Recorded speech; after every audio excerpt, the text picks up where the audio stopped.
आप सभी सज्जनों को मेरा नमस्कार हो। आज मैं आपको बताऊंगा कि कुंडली जो हमारे सामने होती है उसको पढ़ते कैसे, उसमें नियम कैसे लगाएंगे। तो आपको मैं बता रहा हूँ कि मूल कुंडली जन्म कुंडली भी कहा जाता है, मल्लन कुंडली कहते हैं। और एक होती है चंद्र कुंडली, जिसमें चंद्रमा जिस राशि में होता है वो होती है चंद्र कुंडली। एक लग्न कुंडली और एक चंद्र कुंडली। कुंडली का अध्ययन जन्म लग्न से नहीं अपितु चंद्र को भी लग्न बनाकर किरण करना चाहिए। यानी जो हम फलादेश लग्न कुंडली से देखते हैं वो हमें चंद्र कुंडली से भी देखना चाहिए। अगर हमें कुंडली से धन संबंधित अध्ययन करना है तो इसका विश्लेषण लग्न से द्वितीय भाव तथा चंद्र से द्वितीय भाव से भी करना चाहिए। यदि लग्न में द्वितीय भाव तथा चंद्र से द्वितीय भाव सुदृढ़ है तो जातक धन संपदा युक्त होगा, मन दोनों से होगा। यदि लग्न से द्वितीय भाव धन दर्शा रहा है किंतु चंद्र से द्वितीय भाव अच्छी स्थिति का सूचक नहीं है तो जातक को धन संबंधित स्थिति सामान्य होगी। अधिक सटीकता हेतु यह विश्लेषण सूर्य लगन के रूप में लेकर किया जाना चाहिए।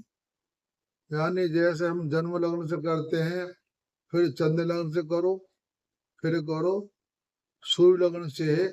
कितने हमारे तीनों में कितना बल वो भाव बतला रहा है दूसरे भाव का। नवांश तथा संबंधित वर्ग कुंडलियां नवांश जन्म कुंडली का महत्वपूर्ण वर्ग है। बिगर नमाज के फलादेश नहीं करना चाहिए। कोई भी भविष्यवाणी नमाज अध्ययन के बिना नहीं करनी चाहिए। और वर्गों से संबंधित एक अन्य अध्ययन भी किया गया है, दशा प्रणाली।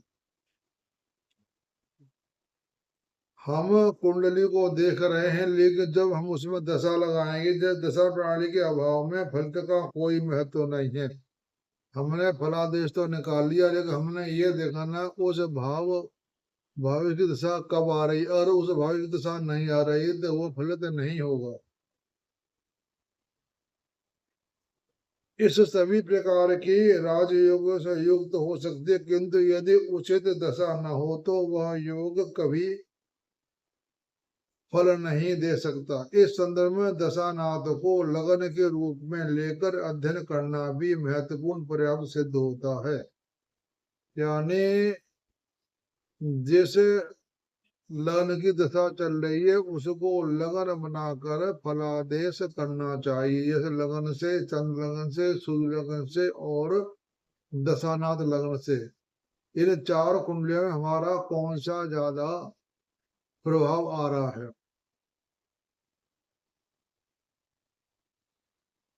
दशानाथ से द्वितीय भाव धन का, तृतीय भाव का, जो जैसे हम देखते हैं उसी तरह से देखना चाहिए। दशानाथ से आप में इतनी क्षमता होना चाहिए कुंडली को महसूस कर सके। कुंडली में कितने ग्रह उच्च के हैं, स्वग्रही अथवा अपनी राशि पर दृष्टि डालने, इसका अध्ययन नितांत आवश्यक है। कितने ग्रह स्वराशि के हैं, कितने ग्रह राशि पे अपना प्रभाव डाल रहे हैं। इस संदर्भ में आपको लगन तथा चंद्र राशि पर ध्यान केंद्रित करना चाहिए। सभी राशियों की अपनी विशेषता एवं प्रकृति होती है। उदाहरण जैसे कन्या राशि विद्युता को सूचक है किंतु रोग की दृष्टि से यह प्रतिरोधक राशि नहीं है। यानी कन्या राशि विद्युता के सूचक है क्योंकि इसका स्वामी होता है बुध, लेकिन रोग के दृष्टि से यह ठीक नहीं है। कन्या राशि युक्त जातक हल्के जुकाम में भी बिस्तर पर पड़ जाते हैं। कहने का मतलब ये कन्या राशि के जो लोग होते हैं थोड़ा बहुत बुखार आने पर वो बिस्तर में लंबे पड़ जाते हैं। और मेष लगन वाले जो होते हैं और उनको 100 डिग्री का बुखार हो तो भी वह बिस्तर में नहीं पड़ते, यानी उनमें शारीरिक शक्ति ज्यादा होती है।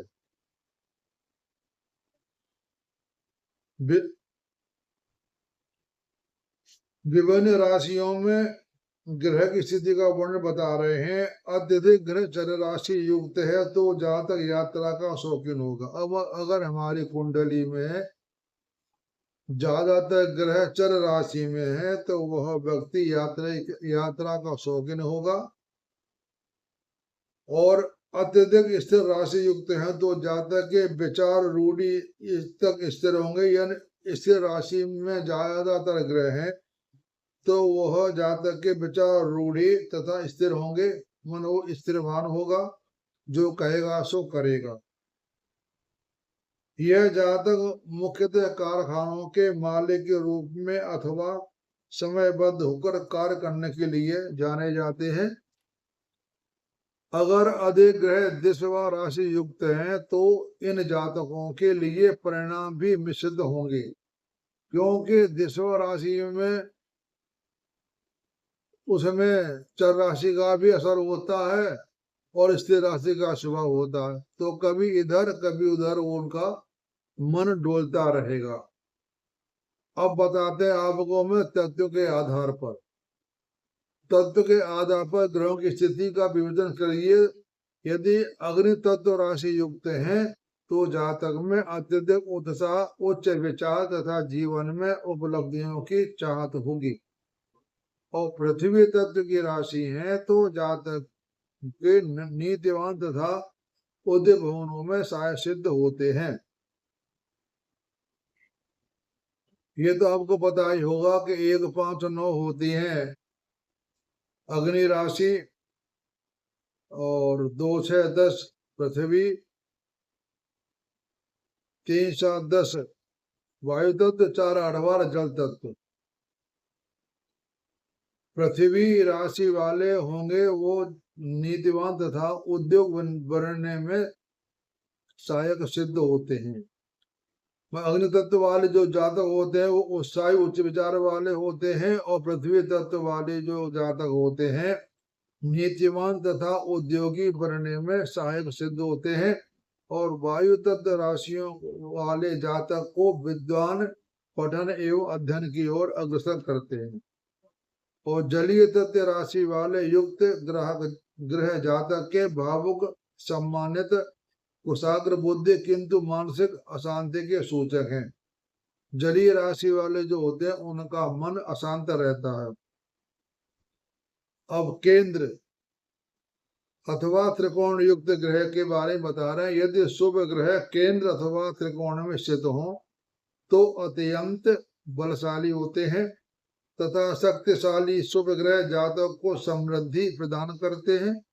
यदि ग्रह स्वराशि स्वग्रही हो, केंद्र में स्थित हो तो वह महापुरुष योग कारक है जो समृद्धि का सूचक है। यदि अशुभ ग्रह उच्च के न हो अथवा स्वग्रही न हो तो केंद्र में स्थित हो तथा जीवन में परेशानियां देने के लिए अत्यधिक शक्तिशाली हो जाते हैं। जैसे चतुर्भाव में अशुभ ग्रह माता को दुख, जाया संबंधी तनाव तथा मानसिक अशांति के घोतक हैं। इस प्रकार सप्तम भाव में अशुभ ग्रह विवाहिक जीवन के लिए हितकारी नहीं है। अशुभ ग्रहों के लिए सर्वाधिक उचित स्थान 3, 6, 11 भाव है। इनको अत्यधिक इन्हें दुष्ट नहीं बनाता। जिस कुंडली में शुभ ग्रह त्रिकोण में स्थित हो तथा अशुभ ग्रह तृतीय, 3, 6, 11 में भाव स्थित हो तो जातक जीवन में अत्यधिक उन्नति करता है। अब बता रहे हैं कुंडली में राजयोग। कुंडली में अध्ययन ग्रहों की स्थिति तथा उससे उत्पन्न जितने अधिक राजयोग होंगे जातक उतना ही समृद्ध तथा जीवन में ऊंचाइयां प्राप्त करेगा। क्योंकि यह ज्योतिष शास्त्र का महत्वपूर्ण अंग है, इसलिए इनका एक अलग अध्याय में वर्णन किया गया है। हमने अपने अनुभव से देखा है कि केंद्र तथा त्रिकोण के मिलाप से अत्यंत शक्तिशाली राजयोगों का गठन होता है। इस योगों का अभाव में जातक जीवन में उन्नति प्राप्त नहीं कर सकता। ये मैं जो नियम बता रहा हूँ, इस बाद में मैं आपको कुंडली लगा करके दिखाऊंगा सारे नियम। ये नियम ऐसे लगते हैं। मैं पहले आपको नियम बताता हूँ, फिर उसको कुंडली लेकर के उसका मैं विश्लेषण करता हूँ। वरिष्ठ तथा क्षीण ग्रह के बारे में बताते हैं कि बलिष्ठ ग्रह एवं क्षीण ग्रहों के परिणामों का विवेचन है। बलिष्ठ सूर्य जीवन में उच्चता, सम्मान, प्रतिष्ठा, धन का सूचक है, किंतु क्षीण सूर्य जीवन में निर्धनता, तनाव, बदनामी का सूचक है। किंतु क्षीण सूर्य जीवन में निर्धनता, तनाव, बदनामी का सूचक है। और बलिष्ठ मंगल जातक को तेजस्वी, सूरवीर, अपने व्यवसाय में शीर्षार्थ पर ले जाने वाला, जमीन जायदाद युक्त बनाता है। किंतु क्षीण मंगल दुर्घटनाओं, झगड़ों, विभिन्न लोगों, क्रूर हत्याओं तथा नरसंहार का सूचक है।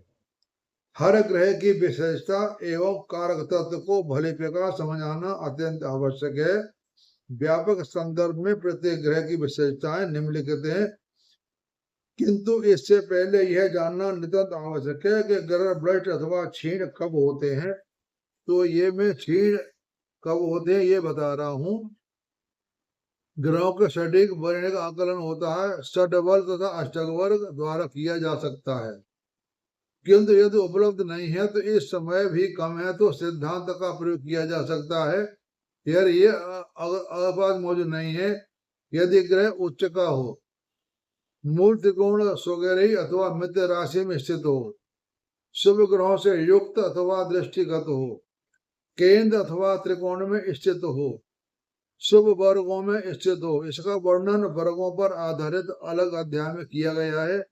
यदि ग्रह नीचस्थ राशि का दग्ध अथवा प्रारंभिक तथा अंतिम 5 अंश से युक्त न हो, मृत्यु भाग में स्थित न हो, महर्षि पारस्परिक अनुसार समराशि के अंतिम 6 अंश युक्त ग्रह तथा विषम राशि के प्रथम 6 अंश युक्त ग्रह ग्रहों की बलिष्ठता को प्रभावित करते हैं। क्षीण ग्रह की स्थिति बता रहे हैं। यदि ग्रह अपने नीचस्थ राशि में स्थित हो, ग्रह राशि के प्रथम अथवा अंतिम 5 अंशों में स्थित हो, ग्रह मृत्यु भाग में स्थित हो। क्षीण ग्रह की स्थिति बता रहे हैं कैसे हो। ग्रह शत्रु राशि में स्थित हो, षष्ठम, अष्टम अथवा द्वादश भाव में स्थित हो।